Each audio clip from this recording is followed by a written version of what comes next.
to the Muslim Street. The Muslim Street, you can find us at www.themuslimstreet.com. Also across all social media platforms, X, formerly Twitter, also Instagram, and of course, Facebook. And you can find us at the Muslim Street. We have a program today. We're going to be talking about Africa and its diaspora. That's pretty broad, but we will leave it broad because essentially there's so much to talk about. With us today, I want to thank Lance Scurv of the Lance Scurv Show, producing us out of Bori, Ghana, producing the Muslim Street. Lance, big shout out. You can find him at across social media at the Lance Scurv Show. That's SCURV. And of course, we're joined here by Art Mobley, Darfur 23. And I think Art, that's a really good way to start as we talk about Africa. One of the at the time that we were in Sudan in 2007, there was a major propagandized conflict that the West, which included Israel, had the Zionists had ulterior motives for the future of Sudan, which played out, and we'll get to that in a minute. I was head of the National Black United Front of Florida, the largest Pan-Africanist nationalist organization in the country at the time, headquartered out of Chicago by Dr. Conrad Worrell, who has since passed away, the great Dr. Conrad Worrell. One of the things that we came away with was positioning Black America, Africans in America, as a point of reference and neutrality in resolving conflicts on the African continent. Right. We had no skin in the game. We were only there to do fact-finding missions, to come back and report the data and not propaganda, right? I still think, Art, that there's a major role for Africans in America because of the neutrality in solving and dissolving issues on the African continent. So I think that that's a point of reference, and we should kind of continue to go down that road. What do you think? And let's talk about that. Absolutely. And, background on the Darfur 23, that was approximately 25 African Americans from all disciplines, from business, education, journalism, went to check out for ourselves what was going on in Darfur. And I think that on that same premise, we have the right, the authority, the duty, and the function to do that today. We should always be about assembling groups to go and get information and data on the ground wherever there's a crisis, particularly and especially in Africa or throughout the diaspora, where we can be the eyes and ears of the rest of our communities across the nation. And we can help to analyze and essentially bring that information back and disseminate it. So that's what the Darfur 23 was missioned to do. I was very active at that time in a number of journalistic endeavors, including my own properties and stations, where I felt that it was important to be an eyewitness, one that could report very honestly about what was going on in Sudan. And with a mind and with an eye towards preventing exactly what's going on in Sudan today. We were there to prevent the civil war. That's why we went there and went to the South. I was one of the last people to interview John Garang, who was the president of Southern Sudan at the time, when they were just coming up with the idea of dividing the country, which was a stupid idea, and which led to, in large degree, the conflict that we have right now in Sudan. Yeah. So And John Grange, we wanted to kind of give people an idea who he was before he was assassinated by the CIA. Yeah, he died in a suspicious, very suspicious helicopter crash, and it was sad. I mean, he was being used and manipulated in the first place, but in Sudan they tried to divide the South from the North based on religion. They were saying there were Muslims in the North and there were Christian. There was a Christian community in the South that needed to be protected. And we'll get back to what's going on in Nigeria right now a little bit later, but it's the same setup exactly. Exact same setup. Yeah. So before we go a little further, I want to welcome Dr. Viper White to the Muslim Street, along with his guests from Nigeria. And we're going to talk about Africans in Nigeria and issues that are going on there. And I'm not going to even attempt to pronounce this brother's wonderful name, Magic. So we'll get to him in a minute. But one thing before I interject Dr. White, and that is the thing, Art, that I was perplexed about on return from Sudan. 3 weeks fact-finding mission. I had all of the material. We met with rebel groups. We were in Darfur, and we totally debunked the information that was coming back, which was the main theme was that Arabs in the north, in Khartoum, where the capital was, were genociding and had killed over 400,000 Darfuric Black Africans in Darfur. Look at that narrative. Arabs in the north killed and were genociding 400,000 Black Africans in Darfur. Here's the problem with that misinformation. Why we want to encourage this neutrality amongst Africans in America to go and do fact-finding missions, to play the role, a much-needed role of resolving conflict. And the beginning of that is disseminating truth, disseminating what Dr. Khalid Muhammad used to call proper propaganda. So let's go back to that narrative. Then I'm going to turn this over to Dr. White, so he can introduce his guest from Nigeria. And that is, and the public bought this hand and foot. They say Arabs in the north of Sudan, in Khartoum, were genociding 400,000 Black Africans in Darfur. The problem with that is both groups, one in the north and the one in Darfur, had two things in common. One is they had in common, they were all Muslim. 100%, not even 50%. Right. The second thing they had in common, wait for it, they're all Black. The Arabs in the north, they were Black as me. I was there. I ate with them. I walked with them, went to the market with them. Right. So this ignorance, when we're not ignorant, and when I came back, and I'll segue to Dr. White, when I came back with the information and began to honestly disseminate this information, in some quarters of academia, I was met with success. Others on the political side, in the revolutionary Black nationalist community, totally was buying into the bullshit. Omari Obadeli and Chokwe Lumumba of the Republic of Africa gave me an audience down in Houston in 2007 in July. And also Dorobu Wanhat was there, the former Black Liberation Army member. He spoke at that conference. I had a sidebar session with a small group with my information. Omari Obadeli and Chokwe Lumumba said, spot on, right? On the stage earlier, Dr. Leonard Jeffrey spoke, and he bought into the Zionist analysis. I'm like, dude, why don't you seek out people who have the information? You just can't be saying stuff like that.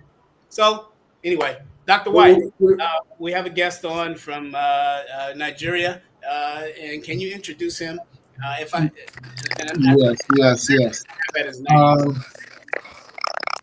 I am so happy to introduce my dear friend and colleague from Nigeria. We call him Patrick because we have a difficult time pronouncing his name as well.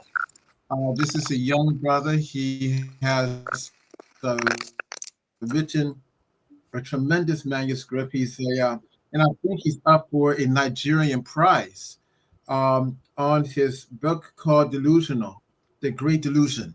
What's so interesting about this man is that he's highlighting the contradictions, not only within the Western world on race, but even in Africa itself.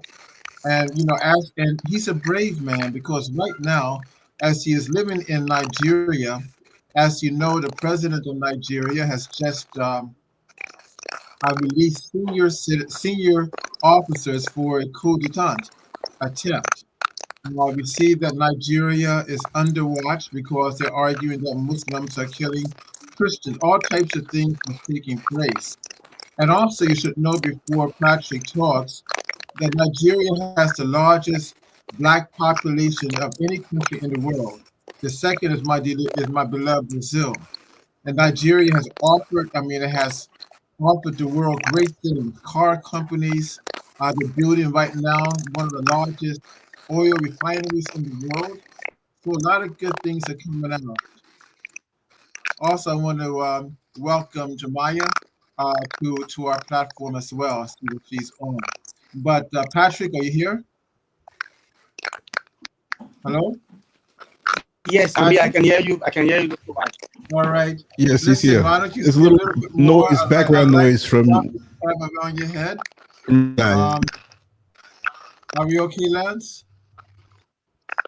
Yeah, there was a little background noise. Yeah, but we're good. Go ahead. All right. So, Brother Patrick, why don't you tell us about yourself, and we're going to give you a couple of minutes. Then the panel will ask you certain detailed questions about your scholarship, about your activism, and what is taking place on the Nigerian soil that we who do not live there do not know. Thank you. Go ahead, my brother. Thank you so much. My name is my birth name is Patrick Benjamin, but recently I had to change that to Majekodumi Oserime Ebuhon to reflect my cultural African identity. So my name is Majekodumi. I'm from Africa, in Nigeria, West Africa, and I'm a playwright, and I'm also a poet. I'm also the national youth coordinator of the Amilcar Cabral Ideological School Movement, and that's the logo of organization I have on my head here. Amilcar Cabral Ideological School Movement is an anti-imperialist organization based in Nigeria, dedicated to the total conquest of imperialism and every form of its manifestation. Yeah, I'm speaking from Nigeria in the Edo State. I have had opportunities to engage in Pan-African activities. In 2015, I was one of those who attended and participated in the 8th Pan-African Congress that held in Accra, Ghana, 2015. And I've also been involved in different pro-Black political engagement in Nigeria and across the African continent. And recently, I published my first play titled The Great Delusion. The Great Delusion. And the official launching will be on the 4th of November, a few days from now, where we'll have a distinguished scholar of African literature and cultural sciences, Professor Gigi Dara, will be giving the keynote speech of the launch. So that's what I've been about. Strong in the anti-imperialist campaign, and also creating a synergy between Africans on the continent and Africans in the diaspora, because I believe that it is only in the unity of Black people that we can reenact the glorious reality that the African continent is known for. and I'm happy to be on the program. Thank you, Patrick. I mean, we're so delighted to have you. Will you give us a stronger review of your most recent book, the Great Delusion? What is the thesis, and what are you trying to tell your readers, and what can you tell us in the diaspora about this most important manuscript? Okay, thank you so much. The line was breaking at some point, but what I got is what the thesis, the synopsis of the Great Delusion is about. All right, thank you so much. The Great Delusion is an experimental play. It's basically it's a response to white supremacy. For a very long time, for centuries, the white supremacy have appropriated the development, the inventions, the progress, the civilization of the African people to itself. So this time around, I dramatized a situation whereby Africans in the diaspora, in mass exodus, they returned to Africa. They left America, they left Europe. Of course, this is what the white supremacists have always wanted. They claim the blacks take over their job, the blacks are known for crime and all of that.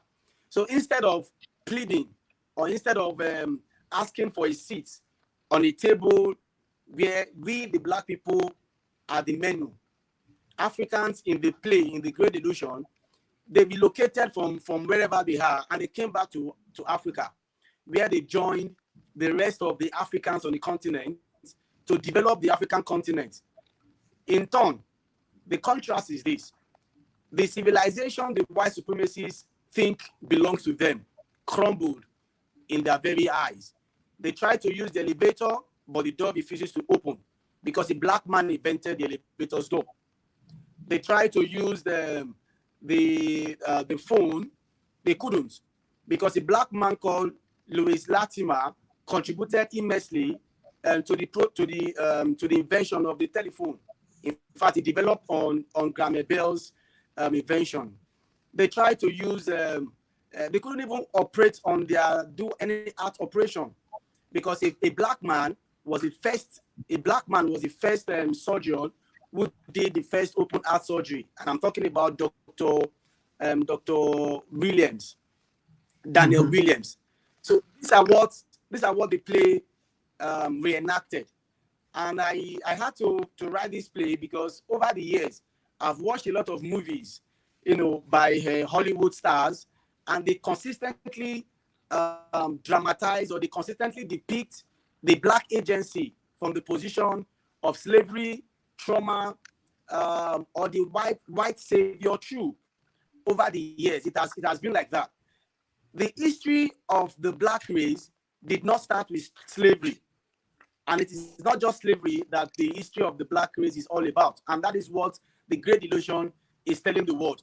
And the Great Delusion is also giving, most importantly, black children. These are people who have been deprived of heroes that truly looks like them.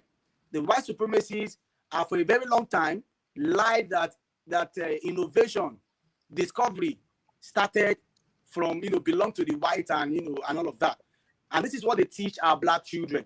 So in the Great Delusion, we present Africans, we present true inventors, black inventors, to a new audience of African people. We talked about great African women like Madam Catherine Johnson, a woman who is so excellent, a genius when it comes to mathematical discovery. In fact, without calculations, most white astronauts could not even dare to go into the space. They rely on our intellectual capacity. Catherine Johnson. Many of our black people do not know her. We also talk about black women like Miriam Kroc. She invented the voice over internet protocol. For instance, as we are talking, what is making it possible is the voice over internet protocol. Without our invention, without the invention of this black woman, there can never be Zoom. They can never be a Facebook call. Anything that has to do with voice over internet, it's never possible. Marian Crow. Many of our people also do not know about this woman. So that is exactly what the Great Delusion is all about. It's a satire of the collapse of white supremacy, and most importantly, we make a satire of the oppressors and not a satire of the victims. We are tired of Hollywood, filming Africa from the position of victims, from the position of victimhood. This time around, we are saying Africa is way more than slavery. Herodotus, who happens to be the father of Western history, documented that the children of the nobles in Greece, they came to Africa, Kemites, ancient Egypt, to study. Tales of Meritus, Pythagoras, Aristotle, they all came here to Africa to study. So how come in the movie industry, this important history about the African people, how come they are not being depicted in terms of drama? Why should we still consistently have the story of slavery? Yeah, of course. Slavery is an important history, important part of the African story. We cannot rule it out.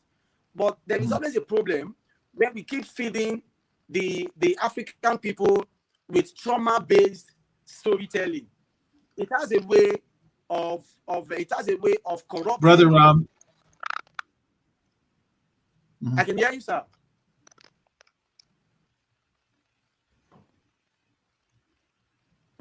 All right, Brother Maji Kundumi.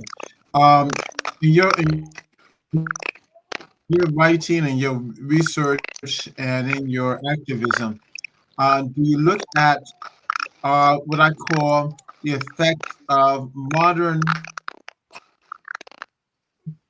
Nigeria? Do you look at this issue? When I'm going back, there was a movie in 1990 titled Mr. Johnson. I don't know if you ever seen that movie. And it depicts an English company trying to build a road in the 19th century, early 20th century. And they're using this guy named Mr. Johnson, a Black African. And actually, Mr. Johnson begins to think that he is a European, even though he has never been to England. He begins to think and work like them and begin to look at his own people as being inferior. So the point again, do you look at the effects of white supremacy and within the role of colonialism in Nigeria and the larger West African scene? Okay, thank you so much, Dr. White. I am really battling to hear what you said, but I think if I get it correctly, you made reference to a movie, The Johnsons, how Mr. Johnson looked at fellow Black people as inferior. So you're asking if all of these realities still exist within the Nigerian context and in the diaspora. Is that correct, sir? Well, more so in West Africa, because Mr. Johnson was a character in Nigeria who worked for a colonial enterprise to build roads. And he was a manager, and he began to look at his own people as being inferior. And he saw himself as being a pseudo-European.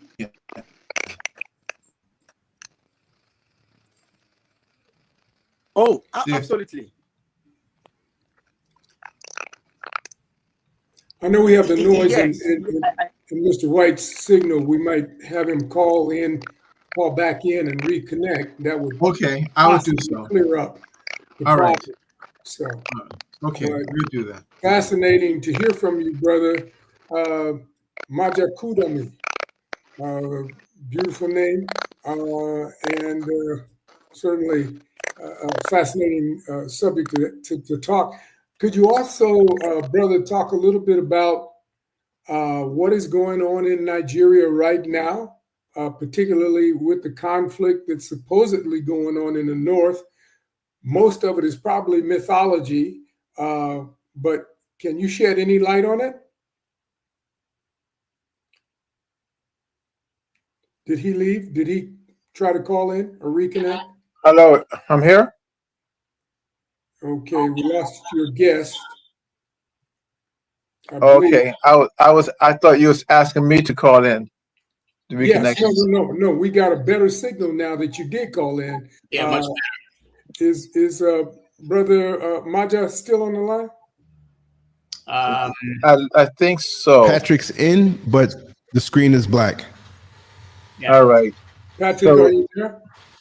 Yeah, and while you were away, Dr. White, a question was asked by Art Mobley concerning the perceived mythology or fact-based issues that Muslims are mass murdering Christians in Nigeria. That was the question that was up. And if we and as soon as the brother reconnects, we'd like him to address what is on the ground. Also, let me ask you, Dr. White,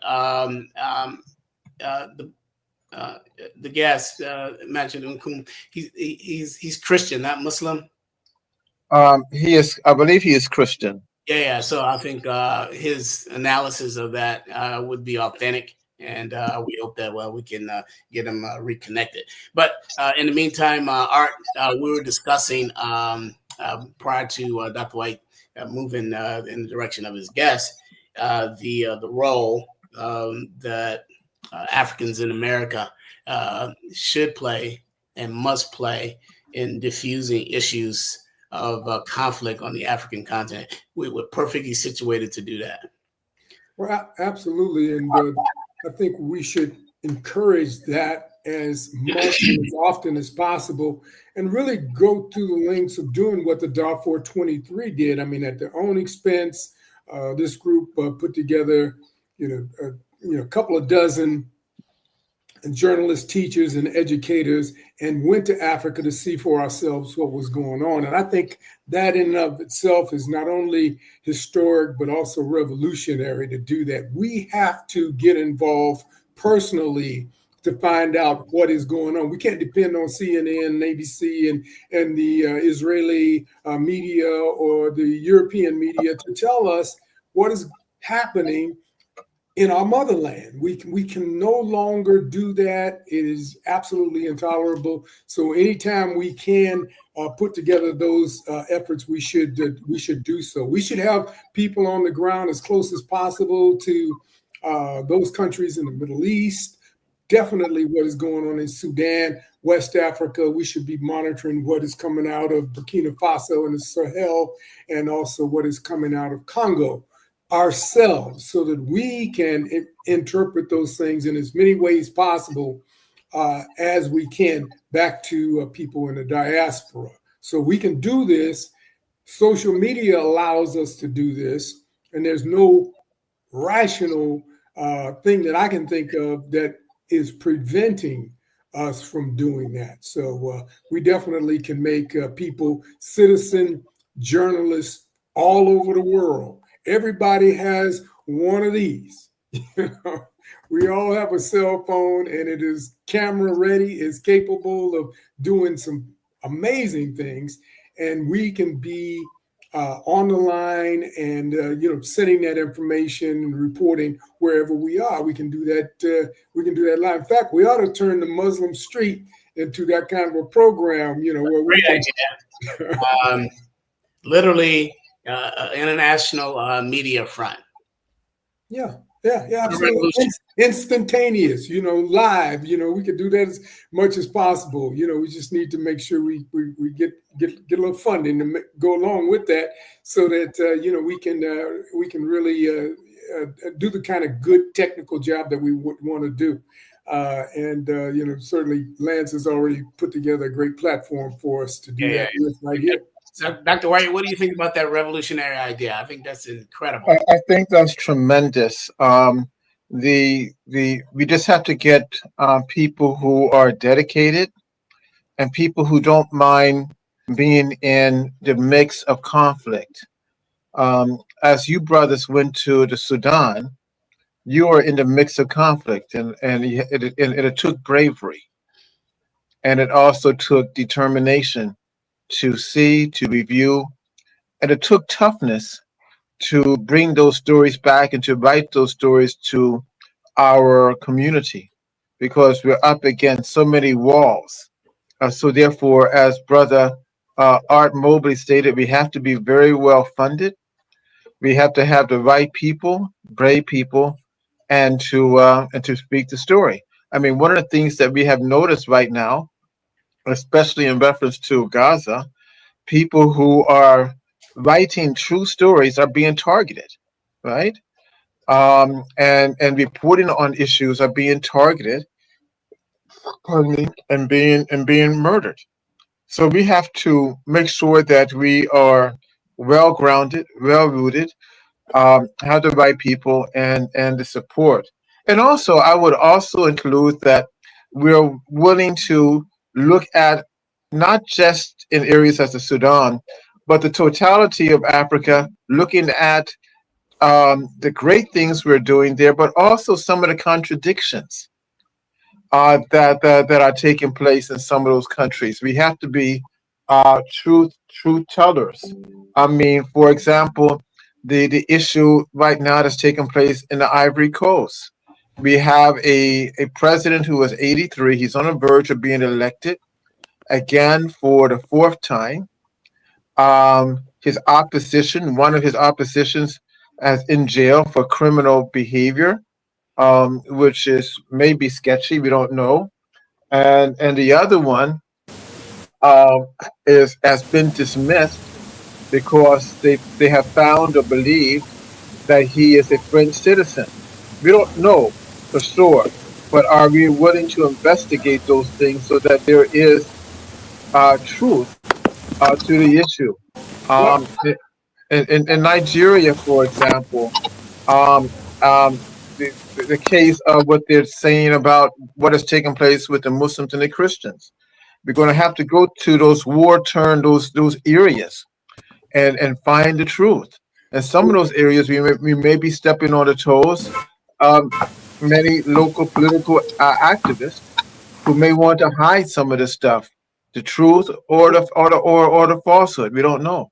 well, brother, So what I was saying about citizen journalists kind of eliminates a lot of that concern because we can just use anybody with a phone. We can yeah, use anybody who has proximity and who has eyes on that situation. We don't have to formalize it to a place where we're heavily funded and we have all of these well-trained people. That's not what I'm talking about. I'm not talking about starting another CNN to do this. We can hmm use everyday people. Everybody on this call right now, I mean, is in that category essentially. You know, hmm we can do that. And I see that the brother is back from yes, Nigeria, Majiku. If he could, I mean, I would really like to know what is going on in Nigeria, and each brother's perspective is as good as any journalist on any in any media company anywhere in the world. So, yes. yeah, Brother Magic Kudubi, are you here? I think he dropped off again. Um, but it's, that issue, what Brother Mobley stated, is very interesting and very important. We have to know what is taking place in Nigeria because right now it seems to be that the Western world, are very, very cautious about Nigeria because of the building of the new refinery that is taking place there. Um, the tension, which we know at the outside, is creating tension within the government, and the potential. I mean, Nigeria has the potential to be what they call the front line of the protection of the African and the diaspora because of its large wealth, its large population, and its general commitment to be the representative of our community. Is brother there? Well, I guess we should continue with the His screen is discussion. here, but it blacked out. I don't know what he did to his phone, but he's here. I don't know if he can hear us. But if he can, just come on into the conversation so that we'll know that he's here. Or log out and come back in if he can. Yeah, and as we wait for the brother to get his technical difficulty solved, one of the things that we should watch in an issue like this as it becomes mainstream and a lot of play in the Western press is who benefits. We have to ask the right questions, right? And when we ask the right questions, we're going to get the right answers all the time, right? So in the situation that we saw in Diaspora, and I mentioned that this is a replay, and I know what he meant by that is that the control of the narrative. Anytime that I see scumbags like Senator Ted Cruz, who is a racist out of Texas, champion this as much as just a day or two ago, repeating this lie, then it's skeptical, right? So again, we and the West does not start commenting on issues unless they have a play in it. We have the brother back from Nigeria. Dr. White, can you pose that question for him and frame it? Yes, I'm glad that you came back, brother. One of the questions that we have, and it is really posed by Brother Art. What is taking place on the Nigerian soil right now that may be connected to the work that you're doing? It's very important because we in the West, we look highly and we look favorably towards Nigeria since it has the largest Black population. It can be the stalwart of the front line of our protection, not only in the diaspora, but the African continent itself. Are you able to address that question? Does he hear me? Magic Kundum, can you hear us, brother? Do we have audio reception on your part? Magic, can you hear us? Everything is good on this side. I'm not sure if he can hear us. Okay. It doesn't seem like it. He bounced off again. I just wanted to interject on the Nigerian situation that we're dealing with, or what we've got coming out of Nigeria. Right now, the reports are that thousands of Christians are being killed in northern Nigeria by Muslim and maybe jihadists, whatever other kinds of acronyms they can come up to describe these people, but they're saying they're in danger. Christians are in trouble in Nigeria, so it's got to be the West to the rescue. We need to be very, very careful when people start talking like this, because we know what that has meant in the past and what that potentially means now. It means intervention. It means now, these are states that are, Nigeria is right there in the Sahel and right next to Niger and Guinea and Burkina Faso and Chad. Those countries have instituted very solid revolutions, and for the US and for Europe to be able to say, oh, we need to bring in military forces into northern Nigeria, where they possibly have an entree to do that and are not going to be prohibited from doing that. They could stage a significant force in northern Nigeria and start a essentially counter war against Burkina Faso, Guinea, and Niger right under our nose, and we wouldn't know it. We would think, oh, they're in there rescuing Christians. But we need to separate the BS from the reality, and that's why it's important to have people on the ground who can sort these things out very quickly. But we need to stay ahead of it instead of being reactionary, as we typically are. Okay. And I agree with you, Art. For example, we have a guy by the name of Representative Marlon Stutzman, and we know the name, right? And he's along with Ted Cruz, talking about this nonsense about a genocide. It's nothing more than America trying to undermine the government there, and they utilize the excuse that they're fighting Muslim extremists.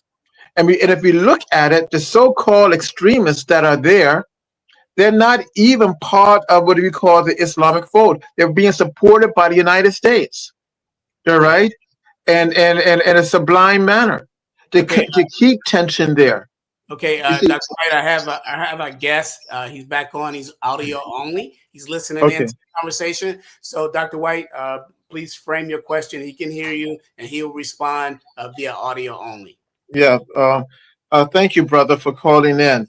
The question that we have towards you is to give us a bird's eye perspective as to what is taking place on the Nigerian soil in reference to the Muslim Christian alleged conflict that they have there, American intervention, and also in reference to white supremacy that is still masking itself around a cloak of colonialism. Can you give us a bird's eye view to those issues? Thank you so much. Thank you so much, Dr. White, and greetings to everybody on the show again. Yeah, the best way to understand the present is to make reference to the history, and it's only when we bring in history we can perfectly or close to predicting what the future will look like. And by history, I made reference to how one of the most deadly terrorist organization in Nigeria currently, called Boko Haram, was bettered. Boko Haram was, it started in a place called Borno State, Maiduguri, and these guys were street boys loyal to the governor of Borno State. So, what the politicians do, I'm saying all of these things to say that whatever crisis that goes on in Nigeria, just the same way it is globally, it's always fueled by the powers that be. So it has nothing to do with, it's not a Christian Muslim attack like what the media would like to present. And of course, for the white supremacists, Nigeria is said to be the largest market. So they all need Nigeria, and they know Nigeria is a gateway to other African countries. So the soul of Nigeria must continuously be controlled by them, by the Western imperialists now. And in so doing, of course, you must give a dog a bad name to have justification for which to kill the dog. So it is in their interest for Nigeria to remain chaotic, because it's only in the chaos that they've created in Nigeria that they can successfully plunder the wealth and resources of the Nigerian people. So there is no crisis between the Muslim and Christians, but medias are being used to peddle such misinformation. The genesis of terrorism, Boko Haram precisely, is political. The Alimodu Sheriff, the Borno State governor, he rode on the back of these guys to become the governor of the state. And when he became the governor of the state, he wanted to discard them. It was supposed to be a use and dump policy for him. But then those guys have been armed, and they decided to wrestle power with him. So the leader of Boko Haram is a guy known as Yusuf Ali. Yusuf Ali was arrested, I think, sometime in 2010, and he was extrajudicially killed by the Nigerian police force. You see, all of this has nothing to do with Islam or Christianity. And Yusuf Ali was extrajudicially killed by the Nigerian police force in the year 2010. So the aftermath of that, the Boko Haram guys became militants, became armed, and they started launching attacks. The first attack they launched was against the police, not even the people, against the police. Then, of course, politicians survived by planting seed of discord. Then politicians began empowering these guys, and they became a scourge, that seems too big for the government to crumble. And also, it's also important to note that the Christians and the Muslims, they've lived in peace and harmony for a very long time. In Nigeria, for instance, in the western part of Nigeria, during Maulud or during Islamic festival celebrations, you see Muslims, giving food as an act of love to non-Muslims. So there is this peaceful coexistence between them. Muslims buy things from. In fact, nobody even cares about the religion you belong to, and that's something we also need to stress so clearly.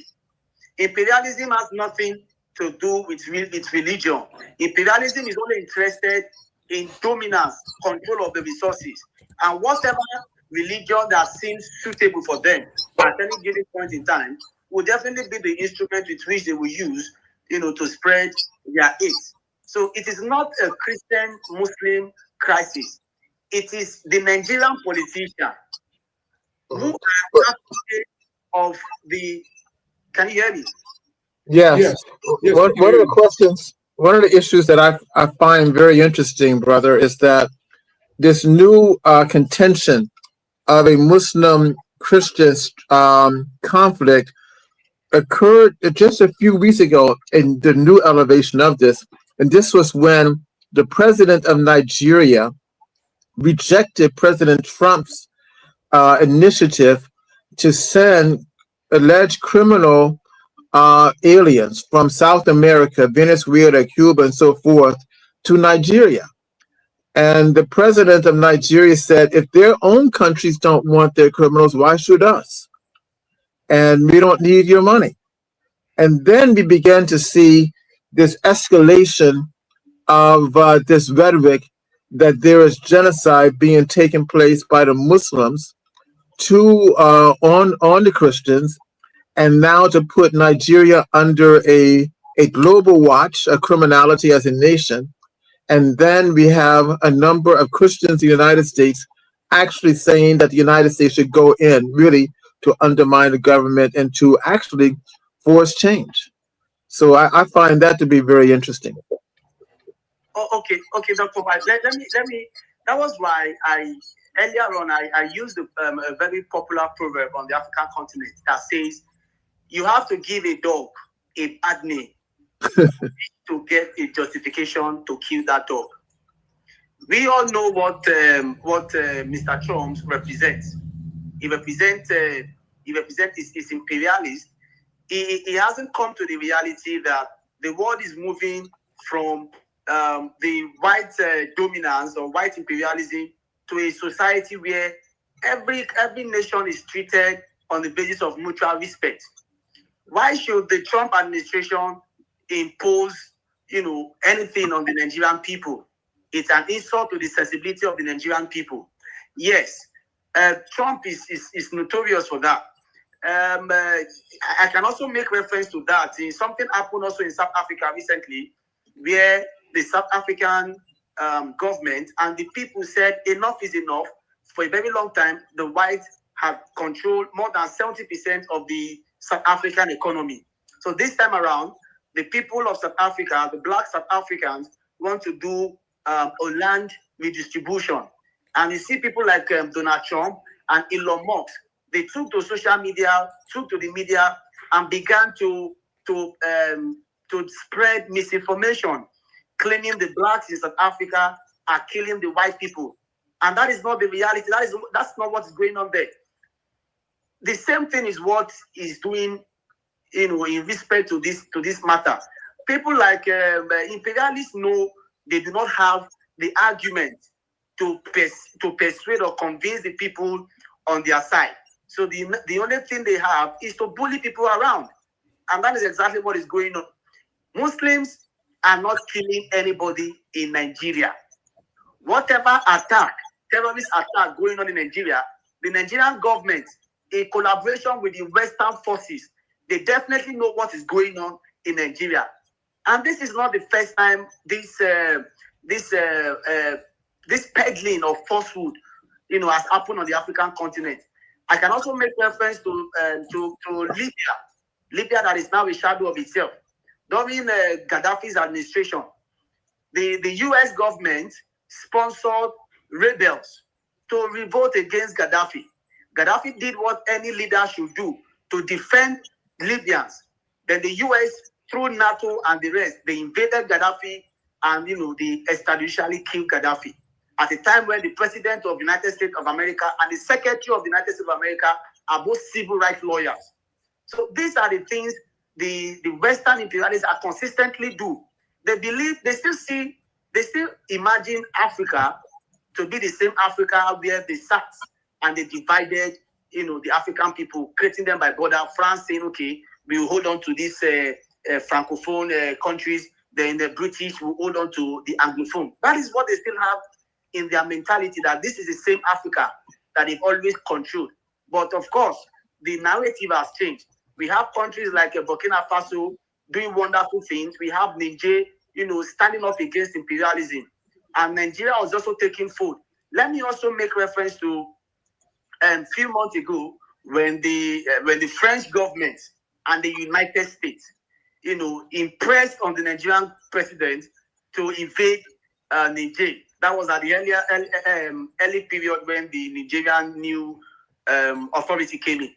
And the Nigerian government were already, they were set to launch an attack against Niger, disregarding the fact that Nigeria has at least 300,000 refugees in Niger. So it automatically means that the life of those 300 is already in a very terrible condition. It took the mass of the Nigerian people to mobilize themselves across the federation, signing an online petition, storming the streets and calling on the Nigerian president to never grant the will or the wish of the French government and United States. And that is how the invasion never happened, because we believe that we are Africans and Africans are brothers and sisters to themselves. For no reason should a fellow African invade the other African country. If the Nigerians feel they need a different government, the Nigerians have the intellectual capacity to decide for them, because Nigeria also went through military administration for more than 30 years. No country invaded us. We did all we need to do to get to the point we are now. So the fact that the president of the United States of America, Donald Trump, gave all of those unfriendly policy against the Nigerian people, trying to blacklist Nigeria, is also not surprising. That is the tactics of bullies. Brother Maja, could you help us to understand the position of President Tinubu, where these rebel groups, or the Boko Haram and the massacre of Christians, where the president stands? What's the official policy of Nigeria responding to that challenge? The president has issued statements condemning the attack, condemning the terrorist attack on the people. He has at no point in time, taken a side or try to be suggestive of being in support of man humanity against man. However, there are people on the continent who still call on him to be more decisive, to use all the machineration of the state power to ensure that lasting peace is restored. Yes. Would he also think about cooperating with a force from Niger and maybe Burkina Faso to essentially crush those mercenary forces that are in the northern part of Nigeria, causing at least some consternation and giving the West a handle to go in and actually intervene? Would he entertain such a force? That is how the African continent is designed to be. So it is not a question of what do we think about a military continental coalition or alliance. That is what our continent is known for. There is an ECOWAS intervention that happened, during the crisis in Liberia. Nigerian soldiers led the ECOMOG, and peace was installed. Nigerians do not need the foreign, whatever foreign support to carry on whatever activities it wants to. So yes, of course, there is a need for this unifying security system where the security of the African continent will be determined by the African continent himself. Our problems can only be solved by our own people, not a foreign presence, because the foreigners will definitely, defend and protect the interests of the region or the nation it belongs to. So yes, the issue now currently is that the Burkina Faso, Niger, and Mali, they are strengthening their alliance, and of course, we are happy that other countries are also, moving forward to join these three shining lights on the African continent. It may take a while, but I'm sure that unifying security or military bases will definitely be achieved. And I strongly understand that is one of the greatest fear of the imperialist forces. Well, right now, the flashpoint is northern Nigeria.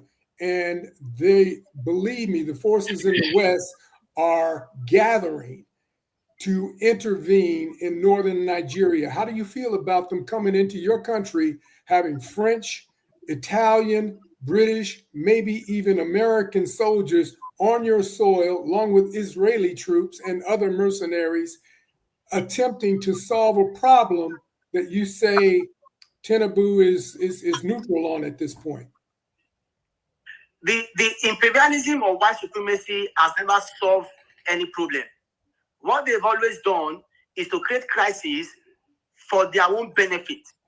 So whatever intervention from the Western forces, whatever foreign forces, is completely rejected by the Nigerian people or by the African people. The problems of Africa can only be solved by the African people, not people who claim there is a nuclear weapon in a country when they destroy the country only to come up and say they were misinformed. Those are not the kind of people we can rely on. So as far as I'm concerned, there is a new wave of anti-imperialist consciousness spreading across the African country, not even in Nigeria alone. And the consciousness is saying that the Nigerians or the African people should be allowed to determine the trajectory of their own destiny. So we are never in support of either the French authority or the French troop or whatever, to come down to African continent. That is the same thing. The Niger, Burkina Faso, Mali chase them away from their country, because does Nigeria has a military satellite in the United States of America, or do we have in France? So why should they come over to our continent? The same continent they claim had nothing but misery. So of course, for us on the African continent, we are rejecting that. The whatever security challenge, which we also know because there are evidence that shows that the Western imperialists fund these terrorist activities going on. It's basically to create instability for the country, so as to use that as a bargaining chip, with the ruling with the president in power. That is what they've always been. Create a crisis and tell the president in power, if you fail to hearken to our demand, then of course we will escalate this, mobilize your people against you, and get you out of power. It is exactly the same thing they did to Gaddafi. It is exactly the same thing. They've tried it multiple times against ancestor Fidel Castro. Over 500 assassination attacks against him. In fact, the U.S. government on the Bay of Pigs, they invaded Cuba, but the Cuban forces, the Cuban people defeated them. One of the most shameful defeats of the United States. So they brother, what do you think the response of the people of Nigeria will be if there is an invading force into Nigeria? We know what the government of Tinubu is not going to do much. They're probably going to allow them into the country. Tinubu is not a revolutionary leader and could not be counted in that category. But what would the people of Nigeria have to say about an invading force in northern Nigeria? Okay, thank you. I won't tell you what I think. I will also refer us to history. by telling you what the Nigerian people did when something similar happened, so we can judge with that.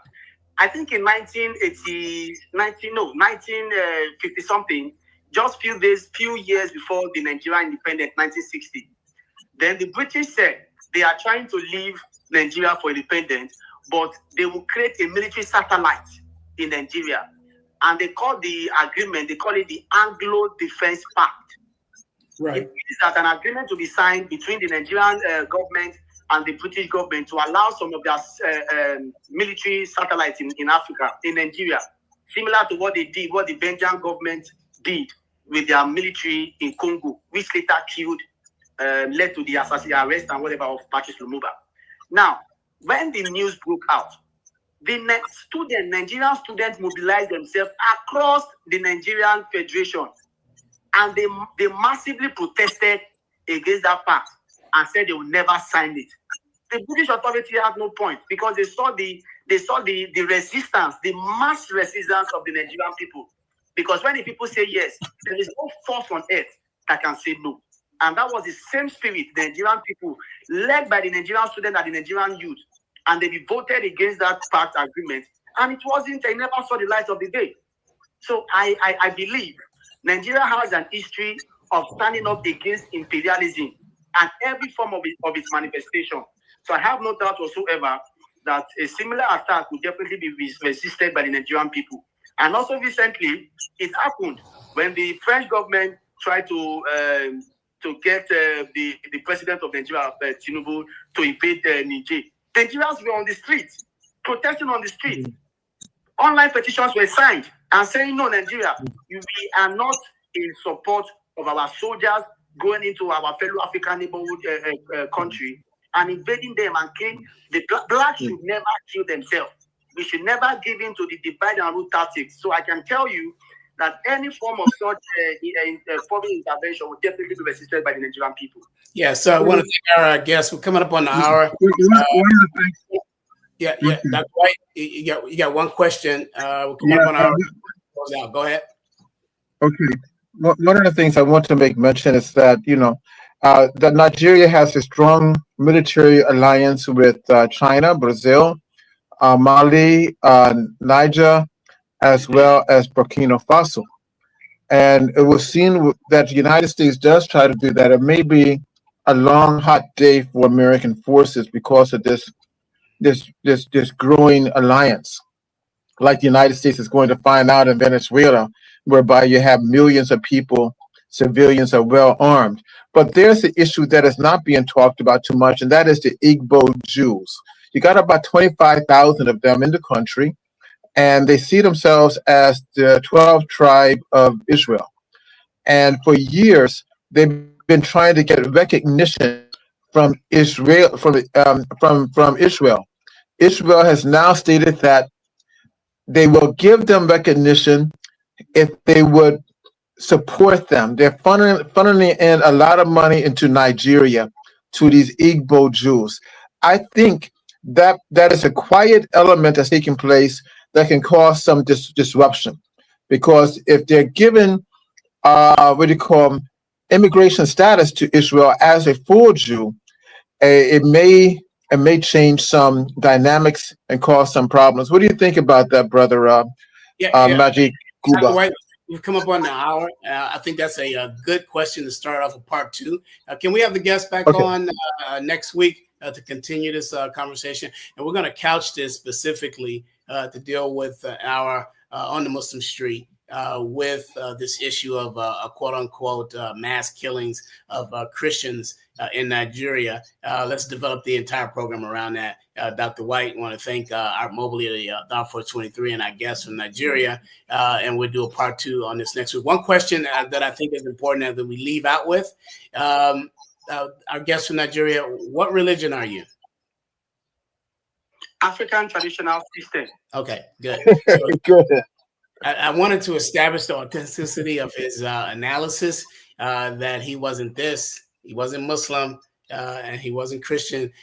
He's an African. He practices African traditional religions, and he can give a neutral, purely social and political analysis of the issue on the ground. Again, you've been listening to the Muslim Street. We want to thank Lance Scurv and the Lance Scurv Show for producing us out of Abua in Ghana, Bori in Ghana. Sorry, and again, welcome our guests from Nigeria. We'll be in touch with you with the specs for part 2. This is very, very, very needed information. We need to expand this. We need an article, Dr. White, on themuslimstreet.com. Yes, sir. themuslimstreet.com. For Art Mobley and Dot 423, I am Malik Aziz. I am the founder of the Muslim Street and also co-convener of the Dot 423. Thank you. We'll see you next week, same time, same station, Sunday at our new time, 12 p.m. Eastern. Next week it'll be Eastern Standard Time. I think there's a time change coming up. Or was that the week after that? We'll find out. And I think it's next week we got a time change. But anyhow, set your clocks. Let's set these clocks back to the eve of the 24th dynastic period, where the black man ruled. Thank you. Thank you.